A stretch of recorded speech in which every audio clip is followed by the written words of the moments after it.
Good hi. It's Jay, I'm back. You know me. And if you don't, you might want to watch the other 2 video essays I've done on Worm's premise. You'll probably need them to understand any of what I'm about to say. Don't worry, this is the last video essay I'm doing on it. The premise, that is. Not my last video on Worm. Not by a long shot.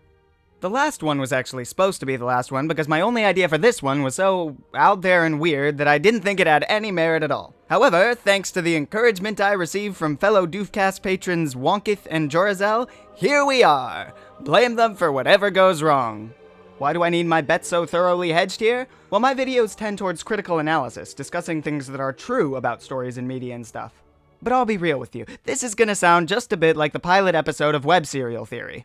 Alright, so my thought was, the entities we're going to refer to as the counterparts are the writers of the story via the huge extended metaphor that I established in my past 2 videos, right?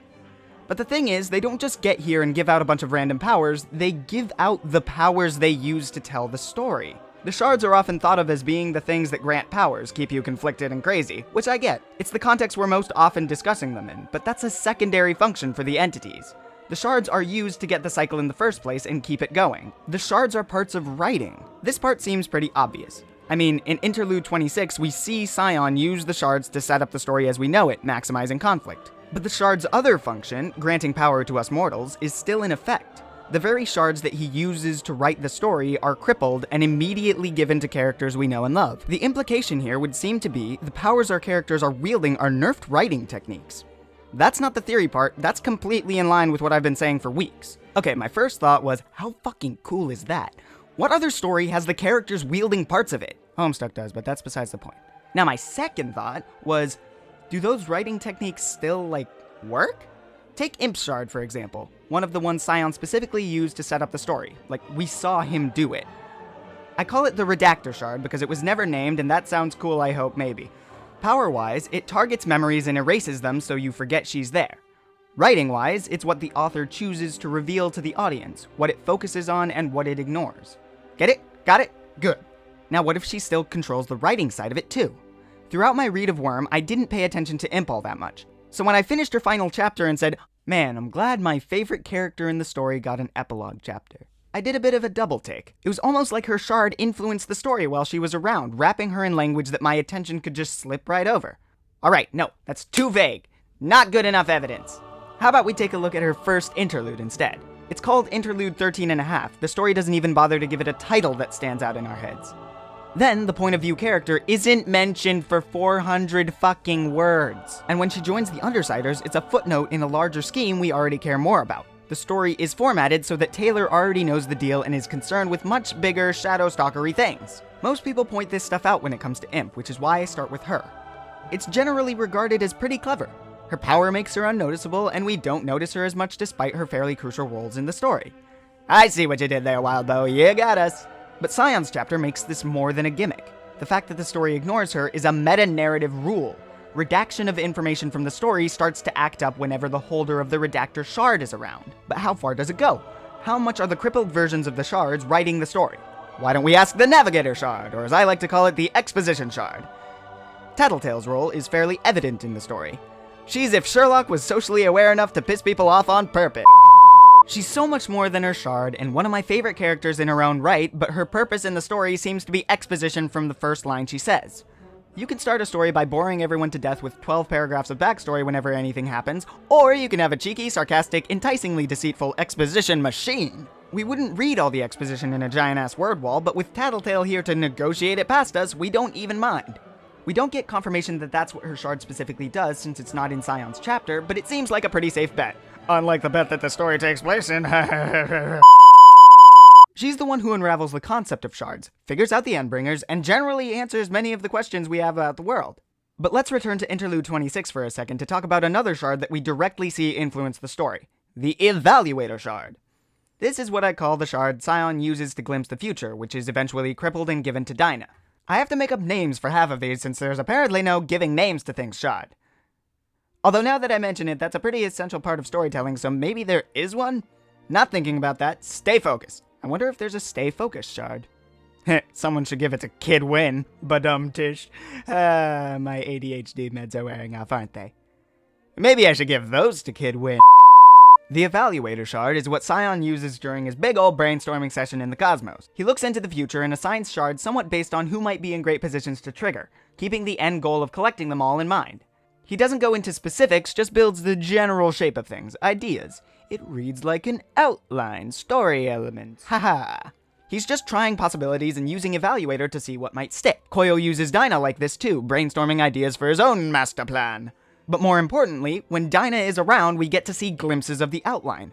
Albeit in vague probabilities because the shard is crippled, but Dinah's assertion that the world ends is the first indication of where the story is going. I'm not saying that the narrative only glosses over things when Imp is around, or that all the exposition is handled by Tattletale, just that they're bent towards certain characters. Like, here's an example. The story does point of view switching all the time, but whose power allows for a giant multi-interlude?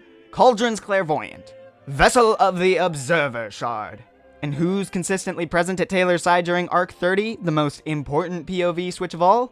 You guessed it. As I'm saying all this, it sounds a lot less crazy to me, as a matter of fact. And while that's not a guarantee that you guys see it like that from the outside, I think there's a certain validity to this, so let's keep going. Alright, but I'm not gonna tie it to every character because goddamn Kansu couldn't give me enough time to. For starters, probably not anyone whose shard isn't either mentioned in Scion's interlude or explicitly named by everyone's favorite fairy queen.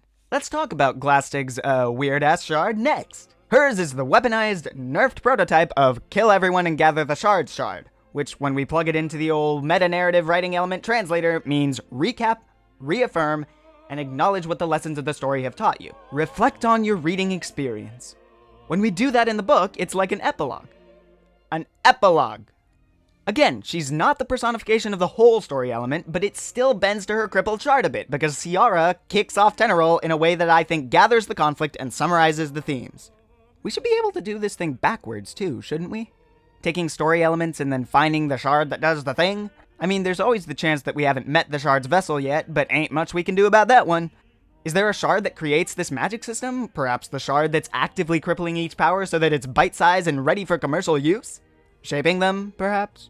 Whoever it is, we could probably tell because the generally accepted magic system of the book would start to break and bend around them. They'd have the ability to interface with the shard and its limitations, and maybe even the nerfed version of this shard could stretch those limitations to the point of controlling every parahuman on Earth that's Amy.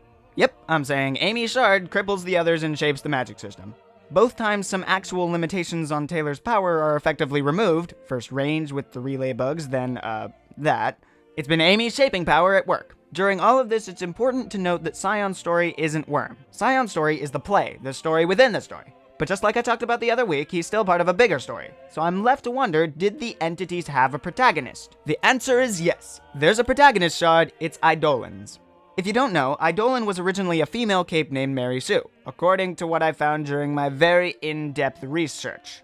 I don't like to talk about whether our favorite characters are Mary Sue's, you don't like to talk about it, and that's fine. Luckily, Eidolon's a total fucking prick, so I'll say it. He's got all the surface level qualities of the Mary Sue.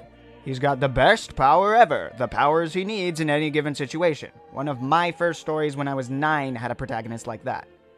He has these big monsters that he fights, and they're super strong, but he can't kill them because they run away so they can come back later. The Endbringers are functionally video game bosses for your overpowered badass. Just when he's about to finally lose, it turns out he had a secret power all along, so he goes Super Saiyan and beats his enemy across time and space, and that's what Eidolon is. Rather, that's what the High Priest is in Scion's play. But in Wildbow's story, his realization of what his central flaws were responsible for leads to his incineration. Whoopsie daisy. But in terms of what happens to him in the story up to that point, though, he's a perfect reconciliation of all these tropes. Speaking of tropes, Wildbow is no stranger to them. From the Alexandria package capes to kaiju mech battles, we've seen some of this before. And I think there's a shard that handles that, too. When you sit down to write a story, it's going to be inevitably influenced by all the stories you've read before. Keeping in mind that the counterparts also act as the audience, that means that the previous stories are represented by the previous cycles. And what's one thing that's taken from each cycle rather than just refined? Technology. Tinkers bring tropes along with them, and their powers work just like a writer who sees some other idea and decides to put their own spin on it. It's the concept of tinker scanning. Oh, I could use that, but I'll do it like this. Pretty much every tinker we meet immediately fills a standard trope we've seen a kabillion times before. From the mad scientist formula, to the little girl with a knife, to the comically ineffective innator creator. And all the way back to the very first interaction in the book. Basically, Iron Man acts as the mentor hero. If this were true, then the most important tinker is the shard with the essence of tinkering, the experimentation. We know that the shards reconfigure themselves based on a host, immediately using all those variations the entities are so keen on, so there must be a shard that takes these elements and uses them to retune the shards. Tinker with them. One that never breaks powers in the way Amy's Shaper shard does, but combines them and restructures them as something new. This would be the essence of a second trigger, in fact, bouncing off the shards around it to develop new abilities. And who's the only non-Scion character to ever cause a second trigger? Chirurgeon, Bonesaw, the only tinker whose shard is named by Glass Eye Pompeii over here. She stitches people's bodies together to get horrific hybrid capes. She specifically tunes the 9000 to be slight variations on the originals. She's one of the most important powers there is. But not the most important, because more essential than her is the shard held by her creepy fucking dad. Move over, Grindelwald, make way for the broadcast shard. Fun fact, I had the beginnings of a script entitled Jack Slash, the Anti-Wildbow. An idea that came way before the idea for this. The basic gist of it was that one of Wildbow's most important and unique facets as a writer is the fact that he knows each of his characters and their trauma so well. He knows their motivations, their actions, and that's part of what lets him juggle this world of 200 characters that I individually like. Jack, meanwhile, understands all this too, which is what lets him pilot the Nine, teach Taylor, and reveal Scion's character to the reader. Yes, one of the most important characters for Wildbow to understand, the basis of the story, is uncovered to us through the broadcast shard's words. I called him the anti-Wildbow because, while you could argue that Wildbow also uses his power to create pain and suffering, I wanted to be a bit more charitable. Yes, Jack Slash's shard, which I had planned to do a whole video about at some point, is the second most important shard to the story. So much like the new readers of Ward, I bet you all have been wondering throughout this chunk of the video, what about Taylor? When are you gonna talk about Taylor? It's now. Calm down. The Administrator shard. It sets up the story and then keeps it going. These shards are all still active throughout the narrative, and which one do you think is directing them? What better formula could you have for a protagonist than has a nerfed version of the literal power to drive the story? It's so goddamn phenomenal! The Administrator shard is Wildbow's most important and unique facet. Not only does he know all of his characters and motivations via broadcast, he can get those elements to play off each other. He's the grand chess master that puts them where they're meant to be, and brings them in and out of the story to incredible effect.